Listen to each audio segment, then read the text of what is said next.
Hello and welcome. My name is Captain Tom, and welcome aboard the Silverwind. I am joined by my co-host and intergalactic robot friend Wilson, and so today we're going to be going back to Saturn, and we're going to be going to a different moon called Dione. And this one's really interesting because it has a very mysterious thing about it that let's just say the moon is backwards, right? So let me show you guys what we're talking about with that. So let me go ahead and get us over there. Of course, as per usual, we're going to phase over there because we do not trust Wilson's driving. I'll turn that down, and let's see here. Let's make it happen.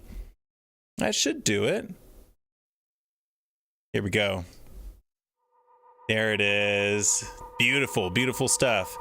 All right, so let's make sure.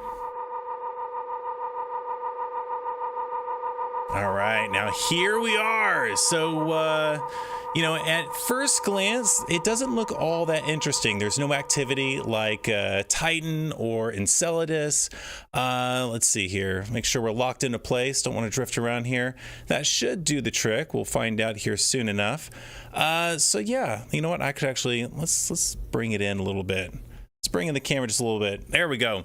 All right, so what we've got here is an interesting moon. This is called Dione. The two different things on it, if you actually look at this, so on one side of it, it's heavily cratered, and on the other side of it, it's barely cratered at all. And the reason that this is a little bit mysterious is that this side right here that's cratered is the trailing side for the moon. So this is basically the back of it as it's orbiting around Saturn, and the front of it is over here with hardly any craters on it whatsoever. And well, logically speaking, and NASA agrees with this, that you would think that all the craters would be on the front side of the moon and the path that it's going. Now, this moon is tidally locked with Saturn here, so it only has one face, just like our moon. Its face is always looking at Saturn, almost at Jupiter. At Saturn, so basically it doesn't really rotate constantly like a planet or some of these other moons do. So since it's tidally locked, it always has that one face of it, the face is lightly cratered, just going around in space, and that should be where all the craters are happening at. And especially because we're right here in this ring around a lot of the ring's debris, and you would think, well, how are the craters getting behind it? And so the best that NASA or materialist scientists today can really come to a conclusion about it is to say, well, perhaps an asteroid hit it and spun it around. The only thing that's kind of weird about that is it would have had to spin it around a perfect 180, and then it gets tidally locked again and continues its course around Saturn. So this is considered a big mystery in modern scientific circles. So let me read you some other facts about this because it's really, really interesting what we got here. Oh yes, Julian, hey, how you doing, my friend? Let's see here. Hope you guys are doing well. Let's see. I want to read you guys something right here. This is really, really interesting. Julian, you're going to like this too. So there are several moons going around Saturn here, and I want to actually just read off of what NASA has to say on this. So I'm basically reading this off of the nasa.gov website when they're talking about this. So here, let's just start with this. Just like Earth's moon, Dione is phase locked with its parent. One side always faces towards Saturn. Likewise, Dione has gravitationally locked two much smaller moons. Helen orbits Saturn 60 degrees ahead of Dione, and Polydiceus orbits Saturn 60 degrees behind Dione. These tidally locked moons are located are also referenced as a Lagrangian points. Maybe someone knows what that jargon means. But look, it's not over with just that. So there's basically two other moons ahead of its orbit and behind its orbit that are at perfect 60-degree angles with this moon just in between it. But wait, there's more. Dione is in what they call resonance with two nearby moons, and we've talked about these, Mimas and Enceladus. So this is what resonance means. That is, these moons speed up slightly as they approach each other and slow down as they draw away, causing their orbits to vary slightly in a long series of complex changes, which helps keep them locked in their positions. Dione keeps Enceladus locked at a period exactly one half that of its own orbital period. So you've got this network of moons going around orbit here in Saturn, and they're all basically pulling on one another and dragging each other across at these very symmetrical degrees. And if any of that was off at all, then the relationship between all this would be kind of messed up. But instead, it just seems very organized. It's very complex. So yeah, this is a pretty important moon right here, and a very mysterious one at that. Now, of course, the materialist approach, that is the idea that the only thing that exists is matter, and all this is just the result of random consequence from an explosion called the Big Bang, or Big Bang. That it's kind of hard to explain this other than just saying it's a coincidence, and it's a mystery. Maybe science will figure it out one day how these things happen. But, for an asteroid to hit this moon and to turn it at a perfect 180 recently, and not to mess up its relationship with all these other moons, to hit it that hard, seems very maybe a bit unlikely, if not impossible. And yet the theistic perspective, right? The idea that matter isn't the only thing that exists, and there is as we're reading the Bible here, a being that is outside of matter that create everything, put these things in their place. Well, it's a much easier argument to make if that's your worldview, because you could just simply say, well, God made it that way, and God also made the platypus, right? So it would fit within his personality to have a moon here that is backwards, just for the fun of it, just to mess with people. So maybe that's the case. You believe what you want to believe, but it's very interesting nonetheless, and I figured I would share that with you guys. So today, this will be our backdrop as we talk about the next chapter, chapter 13 in the book of Genesis. So it's going to get a little bit interesting with that one as well, as we learn a little bit more about Abram and his relationship with his nephew Lot. And then, of course, we'll go ahead and go over to the reading room and talk about what we covered last week, and then set things up for the story today. So with that, Wilson, I think we're good here. If you guys are good in the chat, we'll go ahead and jump over to the reading room and make that happen. All right, I'll see you guys there.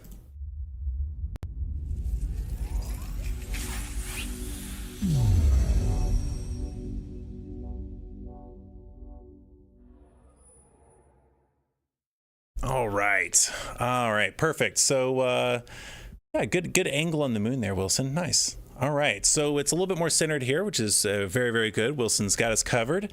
So basically what we have been talking about is a very important figure. So Abram, who most people know as Abraham, and that's because his name will change later on in the story. Spoiler alert. But so this character has basically has been called by God out of a pagan society where he's worshiping other gods, and he's being called to leave his family, and which doesn't mean leaving his wife or anything, just leaving his father's family, right? And so he's supposed to go to this new place where all the Canaanites live, and the Canaanites are famously cursed because of the shenanigans they end up getting to eventually, and already are starting with. So they're considered a group of people who tend to redefine morality for themselves, very far away from the universal understanding of morality. Let's just say, putting that nicely. And because of that, so he's going over to this land, and God's saying he's going to give it to him, and he's being called to make a huge leap of faith by doing this. And we see him very early on in the story respond by being very obedient to that call to move. But he does bring two people that are in his father's family, which is kind of interesting. His father himself, and then also his nephew Lot. And so his father dies halfway on the journey. So they stop there for a little bit. Once his father's passed away, he continues the journey to the promised land that God says he's going to give to him. And then Lot is also there with him. Lot is there with him because Lot's father, or Abram's brother, had passed away. And so he's probably acting as kind of a father figure, even though his uncle kind of being there for Lot and that sort of thing. And Lot wanted to go with him. Some commentators talk about this as a little bit of disobedience to what God called him to do. Nowhere in the Bible does it say that directly that was disobedience, but he was called to leave his father's family, and basically for the most part did. Just brought a couple of them with him. So we'll see some of the consequences of Lot being brought along on this journey in this chapter right here. And then also leading up to this, so we had this stellar performance by Abram to do a very terrifying thing, but leaving all your comforts to go to a new place simply because God told you to. And so he stops worshiping those other gods. He starts worshiping the one true God, essentially kind of starting, ever since Noah, restarting this kind of original religion of worshiping the one true God who created everything. And, he's gets to this place, and when he gets there, there's a famine that happens. And so he basically leaves his place of worship, goes to Egypt. And when he goes there, we can see his mindset is not one of relying on God to help him out anymore. It becomes one of, how can I use my own wits to make sure I come out on top in this situation? He was worried that the Egyptians would kill him because his wife was beautiful. So he lied to them, said that she's just my sister, which was a lie. She was his half sister, but it was a full lie to say that he wasn't married to her. And so this created some problems. He ended up getting kicked out of Egypt, which presents a pretty serious issue because he now has to go back to Canaan, where there's still a famine going on. So that's basically where we're going to pick up on the story. So with that, let's go ahead and start right there. Genesis chapter 13, and we'll just take it from the top. All right. So Abram left Egypt and traveled north into the Negev, along with his wife and Lot and all that they owned. Abram was very rich in livestock, silver and gold. From the Negev, they continued traveling by stages towards Bethel, and they pitched their tents between Bethel and Ai, where they had camped before. This was the same place where Abram had built the altar, and there he worshipped the Lord again.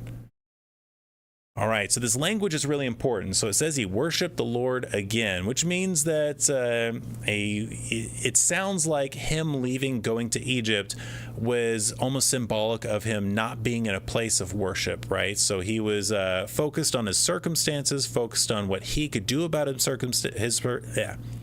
circumstances, and not focusing on trusting God, right? And so he goes back here. And then there's no mention of any problems with the fact that there was a drought or that there was a famine. It just kind of works out. And so it really calls into question, did he really ever need to leave this, the land that God promised him, to go to Egypt in the first place? Or was this just his lack of faith in this moment? So we can see here that Abram doesn't have perfect character. There are things that he needs to grow in as far as a man of faith goes. And yes, he is famously called a man of faith, but he's not perfect, right? He's not perfect. So now he is back where he's supposed to be, and he's in worship with God. And so at least that's been cleaned up, and we'll see what happens after that. If I can grab the material here. So and real quick, I can share this with you guys because this is always nice. I like maps. I would like to, I like to be able to visualize things. This is kind of his journey, and you could see if you follow that yellow line, it goes all the way like up then down, and it has that little trip into Egypt there, and it goes back up to Bethel right there, and that's basically where we are at.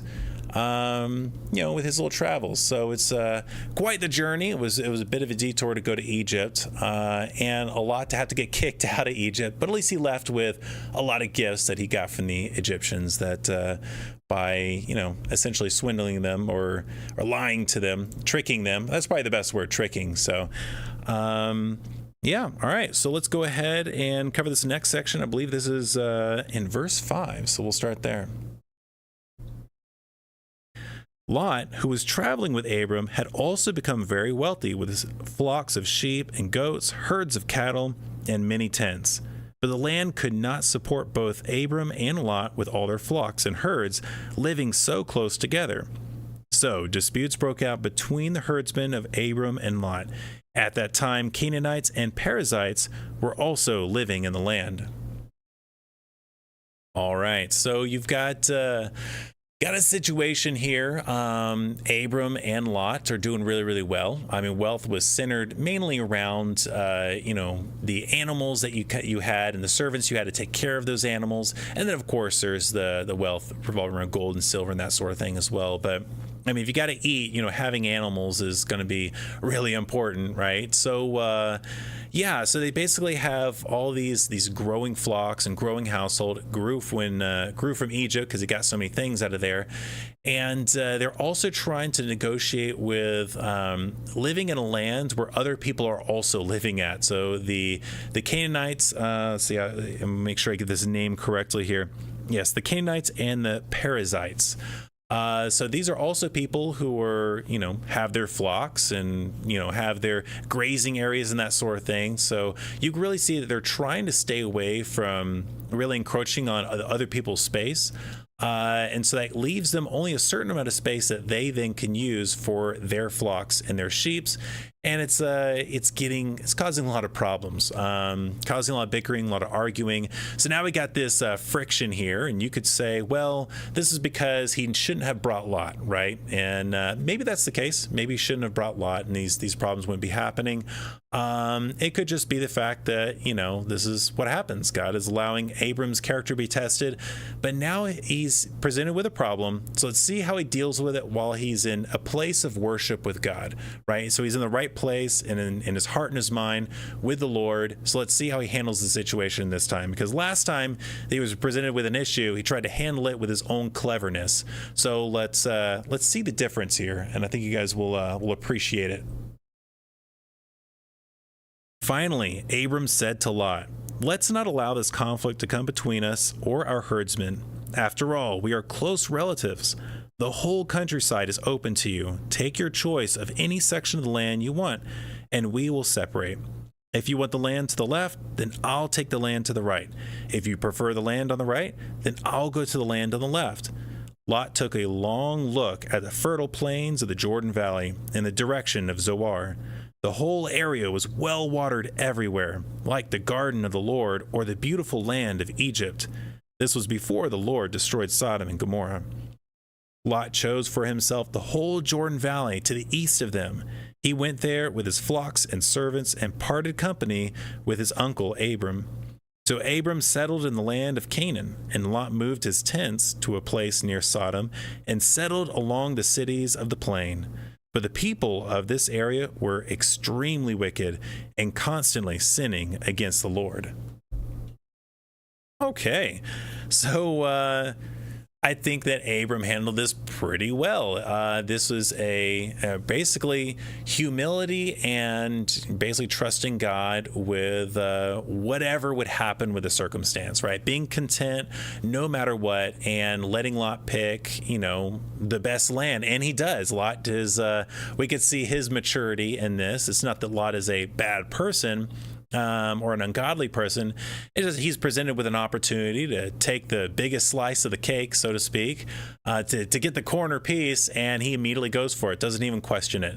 He looks, the best looking land, and he just takes off. So, of course, there's a problem with this. Even though the land looks really rich and looks really good, there is a really, there's some bad stuff going on in that direction, which we'll see later on in the story how that, what comes to that, because Lot's not out of the story yet. But he is now separated from Abram. So Abram dealt with the whole situation with pure humility, and we could really see his character very, very different from the last chapter now that he's in, very different from the last chapter now that he's in a place of worship with God. So interesting thing right there to observe. When he's trusting in the Lord, he seems to be making better decisions. And this, of course, settles all the fighting. Lot takes off towards the better land, and Abram goes his own way, in the opposite direction. So very faithfully, doesn't argue. And that's definitely, I would say, a pretty good point on the side of Abram in that moment. So, with that, let's go ahead and continue. So it should be verse 14. So we'll go ahead and start there. After Lot had gone, the Lord said to Abram, "Look as far as you can see in every direction, north and south, east and west. I am giving all this land as far as you can see to you and your descendants, as a permanent possession." There we go. "And I will give you so many descendants that, like the dust of the earth, they cannot be counted. Go and walk through the land in every direction, for I am giving it to you." So Abram moved his camp to Hebron and settled there near the oak grove belonging to Mamre. There he built another altar to the Lord. There we go. All right, so that was a little difficult for me to read through for some reason. Let's see here. Dan Yoder, when you choose based on the world standards, you get what the world has to offer. I really like that. You're absolutely right. He was picking what seemed the best in front of his eyes, and yeah, he's gonna reap the rewards of that. What the world has to offer in the end is not always the best thing, right? So basically, as soon as Abram makes this decision and lets Lot go and take a certain portion of this land, God immediately intervenes after Lot leaves and tells Abram, "Listen, look in every direction," which also includes the direction Lot went in. He's saying, "Listen, I'm giving you all of this. So go walk around all of it. This is yours and it will belong to your descendants." Now, once again, this has come up a couple different times. He keeps promising Abram that he's going to have descendants, that he's going to have children, which is very problematic because Abram and Sarai are very, very old. They're well beyond childbearing years. Now, we have the instance where they go to Egypt, and Sarai is obviously very, very beautiful. But at this time, and she might be I think she's in her 70s at this point. You might say, well, a 75-year-old woman like that probably wouldn't be like, why would that be the most beautiful woman that they would try to kill him for? Why would he even be worried about that? Well, at this time, people were still living to be more than 100 years old. You're still getting like 200 to 300 years old as kind of a norm at this time. That is lowering pretty quick, but that would mean that perhaps she looked like she was in her 30s or 40s despite being that age. No matter how long people live, though, a woman is only going to be able to bear children for so long. I don't know where the exact cutoff is. I'm sure it varies, but I'd say late 40s, early 50s, somewhere around there. She only has so many eggs to pass through, right, before she runs out, and then you hit menopause. So at this point, there's really zero chance that she's going to have a child. So this is going to be a point of contention in the story for a long time. So God is promising the impossible to Abram right here when he's saying that this land is going to belong to his descendants. And he faithfully doesn't complain to God. He walks around like God is asking him to do and sets up shop at a place which we'll cover more in the next chapter, right? And things are going to start heating up. So war is going to start brewing. A lot of conflict is going to start happening. You can't just move to a land and that is a lot of wicked people, a lot of different people, and not expect some confrontation. So war is coming soon in the next chapter, but we'll cover that when we get to that chapter. For now, God has just basically doubled down on his promise with Abram and letting him know that I think it's kind of nice to know that God is not honoring essentially like, well, okay, Abram, if you want to give Lot this land, it's like no, it still belongs to you, Abram. It's nice what you did. Great peacemaking move, but it's still yours and it's still going to belong to your descendants. So he doesn't lose that portion at all. So with that, I'm pretty sure. These short little chapters, kind of nice, helps us to wrap them up real quick. But yeah, I do have some information I'd like to share with you guys as we head back to Earth. Some stuff to talk about dealing with this moon. So with that, if you guys have any questions, go ahead and type them in, and we'll cover them when we get back to the bridge. So Wilson, you hit that transition, and I'll see you guys there soon.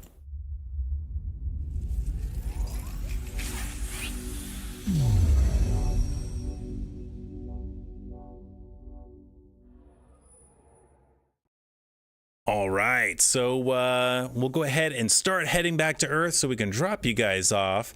But I do want to bring something up here. So I keep talking about, these different things that we're seeing in the solar system, and we're just getting started, and how they basically, we're fed a certain amount of information from supposed to be trustworthy sources, right? Hey, these things, if you were to go to any website, you go to NASA, they're going to tell you this is billions of years old, and there's problems with some of these things being billions of years old, but don't worry about it. It's just a mystery. It's just a coincidence, and just kind of move along, right? So one of the things that we're doing here at the Silverwind is we're fighting back against the chaos that is capturing our cultures, and I think we all know basically what we're referring to there. And part of that is that we're very much in a dark age of reason and logic. This is something that I really, really believe. And it's one of the reasons I bring these things up and want to talk about them during the show, right? And it's one of the reasons talking about the Bible as well. So it's very important when we talk about reason and logic and these stories in general. One of the defaults that people tend to have when they read anything that's old like this, whether it's the Bible or it could be like a non-religious story, like some myths or legends and that sort of thing. Reading these things and just believing by default, those people are dumb, those people didn't know what they were talking about. We're so much more intelligent and so much more advanced today, and so we kind of just there's a knee-jerk reaction to kind of just dismiss a lot of these older stories as being kind of from an inferior thinking people, and that we couldn't be making a bigger mistake by doing that sort of thing. So one of the best things that we can do with any of these stories is apply reason and logic to them, and that goes with anything that we hear, any kind of story that we're told. The Big Bang kind of thing is also its own story. It's not an ancient one; it's a more recent one, but it is its own origin story, and kind of fits all the same hallmarks of you could potentially say almost like a religious story, because it gives a certain type of framework to a worldview and even a moral framework as well, when you have that kind of perspective, right? And so we're told these things, like these this is all kind of random accident. It's the universe looks old, therefore it is old, and there's no other questions about it. But then we see things that are very organized like this, the way that these moons are all balanced together at perfect degrees. And then we also get these crazy things like Enceladus is very active. How could it be still active after so long? Same with Titan. And the rules and things they come up with to give excuses for these don't really line up logically and reasonably when we look at the whole picture. And so like with the activity on those moons, you've got moons like this. This moon is probably about a third rock because the density is higher than one. There's no activity. And we have Mimas, which is much closer than Enceladus. Pretty much all ice and zero activity whatsoever. So it is just a solid block of ice. And so the excuses they give for how those other planets are heated doesn't work universally when we apply that same reasoning to these other moons. And so there's a lot of things that aren't working out. And anyone who's telling you, well, science will figure it out one day, that is a call to blind faith, right? That's blind faith in science. And if you want blind faith in science, that's fine. But I would argue that you shouldn't give blind faith to anything, not to, the book we were just reading, not to, anyone who calls himself a scientist or anything like that. And so instead, we should be applying our own reason and logic to these things and asking the questions, because it's easy to, get caught up in being someone else's fool if we don't, right? Especially with really important things like this. So let's go ahead and hit this going home right here, because I think we need to do that. That should do the trick right here. Is that going to work? There we go. Perfect. All right, so that should get us back. And yeah, so that's basically why we cover these parts in the show. And the only thing I'm really trying to do at the end of the day is, provoke some thought, right? Just provoke some asking of questions, figuring things out. So I think we're going to lock in right here. Here we go. Perfect. So yeah, so if you guys, don't have anything else for me, I think that's pretty much it on my end. Now there is a new song. Let me go ahead. Actually, let me get the name for it. I want to make sure I cover this. Let's see. I want to actually give them a shout out. Here we go. Here we go. Come on. There it is. There it is. All right. So the song today, it's Ioben and Guy Arthur. It's called All or Nothing. I've played it before. So anyways, shout out to them. The link is in the description for all these artists that, post their work out there for copyright free and allow other people like me to be able to use it. So you guys enjoy that, and I will see you guys on the next one. So with that, let's hit that outro, Wilson.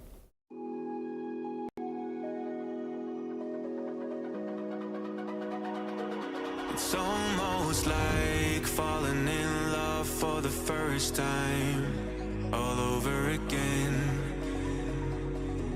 Hold on tight to the feeling, but it's a roller coaster in my head. So I'm holding myself on a precipice, and I've been dreaming off the ground. So I'm looking for something that's definite. I'm praying you don't let me down. It's gotta be all. It's gotta be all or nothing. All or nothing. Oh,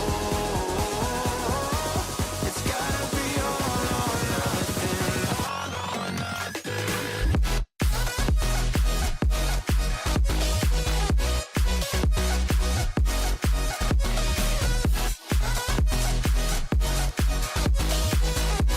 It's gotta be all or nothing. It's gotta be all or nothing. Oh, or nothing at all.